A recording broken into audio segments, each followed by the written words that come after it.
Halo semuanya, selamat datang kembali. Hari ini tanggal 26 Mei 2026. Kita akan membedah kondisi market kripto yang sedang berada dalam fase konsolidasi di tengah ketidakpastian makro global. Apakah ini sekadar jeda atau justru sinyal awal dari pergerakan yang lebih besar? Mari kita telaah data terkini bersama-sama.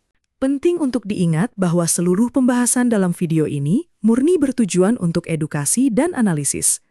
Pasar kripto memiliki tingkat volatilitas yang tinggi, jadi pastikan teman-teman selalu melakukan riset mandiri sebelum mengambil keputusan apapun. Menyoroti kalender ekonomi, ada beberapa agenda krusial yang perlu kita pantau. Pada tanggal 27 Mei, akan ada rilis data inflasi atau CPI dari Australia, serta keputusan suku bunga dari Bank Sentral Selandia Baru. Selanjutnya, pada tanggal 28 Mei, mata dunia akan tertuju pada rilis data Core PCE Price Index dan prelim GDP dari Amerika Serikat. Data-data ini bakal jadi acuan utama pasar untuk melihat arah kebijakan moneter ke depannya. Berita pertama datang dari Amerika Serikat. Data inflasi atau CPI pada April 2026 menyentuh angka 3,8% tahun ke tahun, jauh di atas ekspektasi. Ini adalah angka tertinggi sejak awal 2023 yang dipicu oleh tingginya biaya energi akibat ketegangan geopolitik. Berikutnya, dari sisi tenaga kerja, Indeks Pembelian Manajer atau PMI terbaru menunjukkan pelemahan pada pertumbuhan lapangan kerja, terutama di sektor jasa. Ini memberikan gambaran bahwa meski ekonomi tampak bertahan, ada tekanan di balik layar yang mulai terasa karena inflasi yang susah turun. Terakhir, pasar mulai pesimis dengan pemangkasan suku bunga.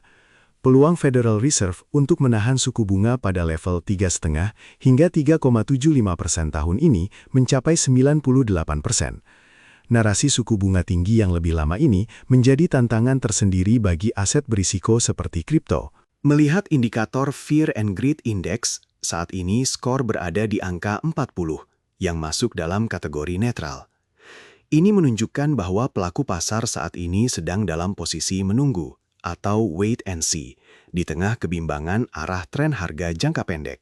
Jika kita melirik Pi Cycle Top, harga saat ini masih berada jauh di bawah garis indikator tersebut.